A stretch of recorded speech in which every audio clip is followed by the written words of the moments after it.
الحمد لله رب العالمين والعاقبة للمتقين والصلاة والسلام على أشرف الأنبياء والمرسلين نبينا محمد وعلى آله وصحبه أجمعين وبعد. فكان رسول الله صلى الله عليه وسلم يجتهد في الأشهر الأواخر ما لا يجتهد في غيره. رواه مسلم. آج رمضان المبارک کی 20 تاریخ ہے. دوسرا عشرہ ختم ہو رہا ہے. افطار کے وقت یہ دوسرا عشرہ مکمل ہو جائے گا انشاءاللہ. آنے والا یہ تیسرا عشرہ بڑی اہمیت کا حامل ہے. یہ وہ عشرہ ہے جس کی راتوں میں سے کسی ایک رات میں شب قدر ہے. اللہ تبارک و تعالیٰ اس شب میں یا اس رات میں اتنا اجر عطا کرتا ہے, اتنا ثواب عطا کرتا ہے. اللہ رب العالمین کہتا ہے لیلۃ القدر خیر من الف شہر. شب قدر, لیلۃ القدر, اس رات میں نیکی کرنا, قیام کرنا, ثواب کا کام کرنا, عبادت کرنا 1000 مہینوں کی عبادت سے بہتر ہے. اللہ اکبر. 1000 مہینوں کی اگر ہم کاؤنٹ کریں, حساب لگائیں تو شاید کہ ہم زندگی میں اتنی عمر نہیں پا سکیں. 83 سال.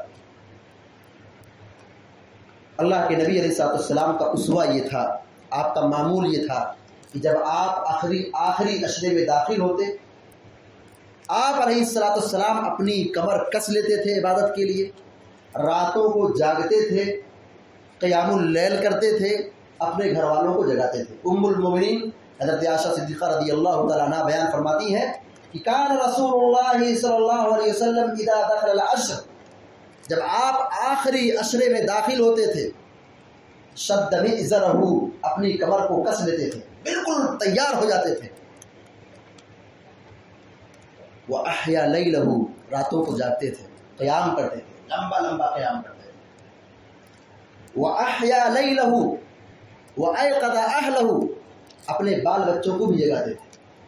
ہماری ذمہ داری بنتی ہے کہ ہم خود جاگیں, خود نیک کام کریں, اپنے گھر والوں کو, بال بچوں کو, بیویوں کو بھی جگانے کی کوشش کریں, ان کو بھی جگائیں.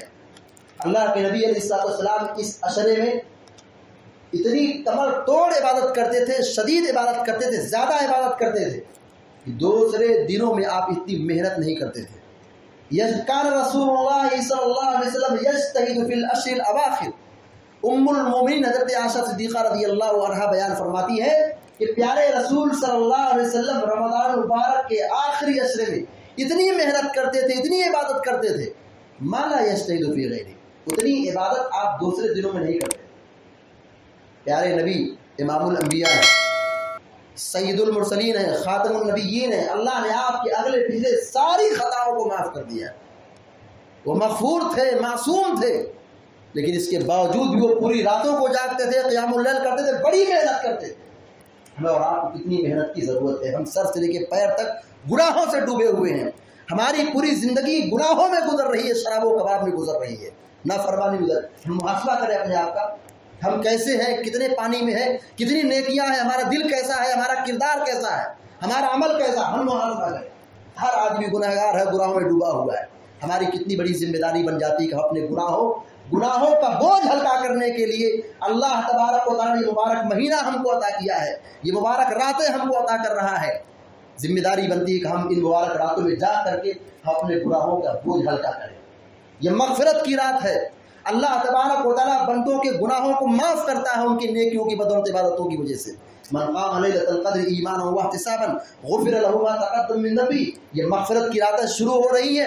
پیارے نبی علیہ السلام کہتے ہیں جو لیلۃ القدر میں, شب قدر میں جاگے, قیام کرے, اللہ رب العالمین کے لیے عبادت کرے, کھڑے ہو کر کے اللہ تعالیٰ کی عبادت کرے, تراویح کی نماز پڑھے, اللہ تعالیٰ اس کے پچھلے گناہوں کو معاف کر دیتا ہے. شرط یہ کہ نماز پڑھ رہا ایمان کے ساتھ, اجر و ثواب کی امید کے ساتھ, اخلاص کے ساتھ, تو اللہ تبارک و تعالیٰ اس کے پچھلے گناہوں کو معاف کرتا ہے. یہ مغفرت کی رات ہے, یہ گناہوں کی معافی کی راتیں ہیں.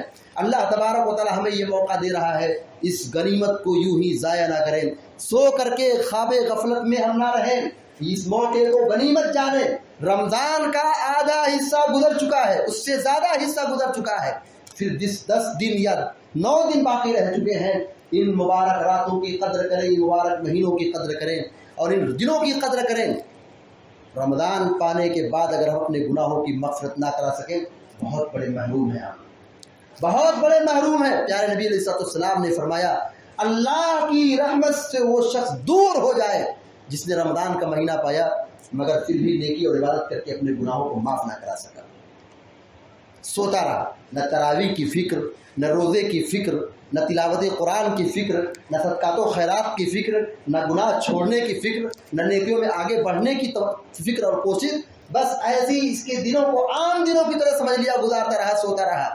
اللہ کے نبی علیہ السلام کہتے ہیں اللہ کی رحمت سے وہ آدمی دور ہو جائے، جنت سے وہ محروم ہو جائے، دور ہو جائے جس نے رمضان کا مہینہ پایا مگر مبارک راتوں کی قدر نہ کی، شب قدر کو پایا اس کی اہمیت کو نہیں سمجھا، بس سوتا رہا، کھیلتا رہا، شرارت کرتا رہا، نافرمانی میں گزارتا رہا، کوئی چینجنگ اور بدلاؤ نہیں آئی، جو عام دنوں کی طرح گزارتا رہا، اللہ رب العالمین کی رحمت سے دور ہو جائے۔ یہ بہت بڑی محرومی ہوگی کہ رمضان گزر جائے ہم توبہ استغفار نہ کر سکیں، اپنے گناہوں کی مغفرت اور معافی نہ کرا سکیں۔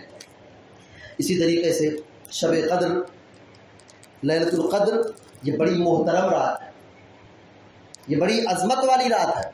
اس رات میں ہم گناہ کرنے سے بچیں، اللہ کی نافرمانی کرنے سے بچیں، اس رات کی بے حرمتی کرنے سے بچیں۔ ہم کو عبادت کرنا ہے، قیام اللیل کرنا ہے تو شوق سے کریں۔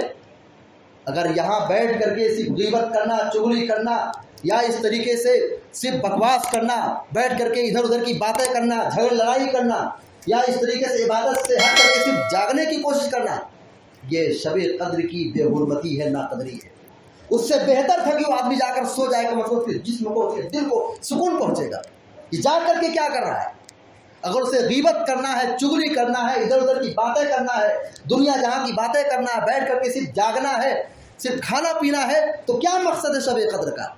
اس سے بہتر تھا کہ وہ جا کے سو جائے، اس میں زیادہ بھلائی تھی، کیونکہ جب آدمی سو جائے گا تو گناہ سے محفوظ ہوگا۔ یہ جاگ رہا ہے، شرارت کر رہا ہے، غیبت کر رہا ہے، نافرمانی کر رہا ہے، شریعت کی مخالفت کر رہا ہے، شب قدر کی بے حرمتی کر رہا ہے، یہ تو آدمی جاگ کر کے گناہ کا کام کر رہا ہے۔ اس سے بہتر تھا کہ جا کے سو جائے۔ تو اللہ کے واسطے یہ شب قدر ہے، اس کی قدر عظمت کو سمجھیں، اس کی اہمیت کو سمجھیں۔ اسی طریقے سے ہماری بہت ساری عورتیں اور خواتین مخصوص ایام میں ہوتی ہیں، حائضہ ہوتی ہے، ان کے لیے بھی نصیحت ہے کہ وہ ایسا نہ کہ ان کو ناپاکی کے ایام چل رہے ہیں تو سو جائے، وہ بھی لیلۃ القدر سے فائدہ اٹھا سکتی ہے، وہ بھی شب قدر سے فائدہ اٹھا سکتی ہے۔ کیسے؟ ہماری وہ مائیں اور بہنیں جو مخصوص پیریڈ سے گزر رہی ہیں، ناپاکی کے ایام سے گزر رہی ہیں، وہ بھی شب قدر سے فائدہ اٹھا سکتی ہے۔ کیسے فائدہ اٹھا سکتی ہے؟ اللہم انک عفو تحب العفو فاعف عنی، یہ دعا ہے۔ حالت حیض میں ناپاکی کے ایام میں بھی دعا کر سکتے ہیں، تسبیح ہے، ذکر و اذکار ہے، قرآن کی تلاوت ہے، ہمیں یاد ہے، ہم پڑھ سکتے۔ ناپاکی کے ایام میں بھی اگر قرآن کی تلاوت کرنا چاہیں تو کر سکتے، کوئی مسئلہ نہیں۔ دعا کریں، ذکر و اذکار کی پابندی کریں، قرآن کوئی پڑھ رہا تو قرآن سنیں، رات میں جاگیں، رات میں جا کر کے دعا کریں۔ ہم نماز تو ایسی عورتیں جو مخصوص ایام میں ہیں وہ نماز تو نہیں پڑھ سکتی ہے، قرآن کو اپنے ہاتھ سے ٹچ تو نہیں کر سکتی ہے، چھو تو نہیں سکتی ہیں، لیکن اس کے علاوہ بہت ساری نیکیاں وہ کر سکتی ہیں۔ صدقات و خیرات کا اہتمام ہو، صدقات و خیرات کا اہتمام ہو، جو صورتیں یاد ہو ان کو پڑھیں، جو قرآن نہیں پڑھنا جانتے ہیں وہ قرآن دوسرے سے سنیں، بیٹھ کر کے دعائیں کریں۔ اللہ تبارک و تعالیٰ ان راتوں میں دعاؤں کو قبول کرتا ہے۔ سمائے دنیا میں اللہ تعالیٰ نزول فرماتا ہے، آخری پہر میں ہر رات میں اللہ تبارک و تعالیٰ سمائے دنیا پر نزول فرماتا ہے۔ اس وقت اللہ تبارک و تعالیٰ کہتا ہے کوئی مانگنے والا، میں اس کی مراد کو پوری کر دوں، اس کی دعا قبول کر دوں۔ ہر رات اللہ تعالیٰ نزول فرماتا ہے، ہر رات یہ اعلان کرتا ہے کوئی مانگنے والا، میں اس کی مراد کو، اس کی دعا کو قبول کر لوں۔ تو ہماری وہ مائیں اور بہنیں جو مخصوص ایام سے گزر رہی ہیں، جو ناپاکی کے ایام سے گزر رہی ہیں، وہ یہ نہ سمجھے کہ شب قدر میں ہم سوئے، ہم تو ناپاک، ہم کیا کر سکتی ہیں؟ اب بہت کچھ کر سکتی ہے، جیسے میں نے کہا دعا ہے، ذکر ہے، ایسے ہی توبہ و استغفار ہے، اسی طریقے سے صدقات و خیرات ہے، اس طریقے سے قرآن کا سننا ہے، اور جو قرآن یاد ہے اس کو قرآن کو پڑھنا ہے۔ اس طریقے سے ہم شب قدر سے فائدہ اٹھا سکتے ہیں۔ اللہ تبارک و تعالیٰ سے دعا ہے کہ اللہ رب العالمین ہم کو، آپ کو، سارے مسلمانوں کو ان مبارک راتوں کی قدر کرنے کی توفیق عطا فرمائے اور شب قدر میں بھرپور بات کرنے کی توفیق عطا فرمائے۔ اللہ تبارک و تعالیٰ سے دعا یہ بھی ہے کہ اللہ تعالیٰ ہمارے مریضوں کو شفائے کاملہ عطا فرمائے، اور جو پریشان اللہ تعالیٰ کی پریشانی کو دور فرمائے، اور جو مقروض ہے اللہ تعالیٰ کے قرض کی ادائیگی کا معاملہ آسان فرمائے۔ آمین یا رب العالمین۔ اقول قولی ھذا واستغفر اللہ لی ولکم لسائر المسلمین فاستغفروہ انہ هو الغفور الرحیم، وصلی اللہ علی نبینا محمد وعلی آلہ وصحبہ اجمعین۔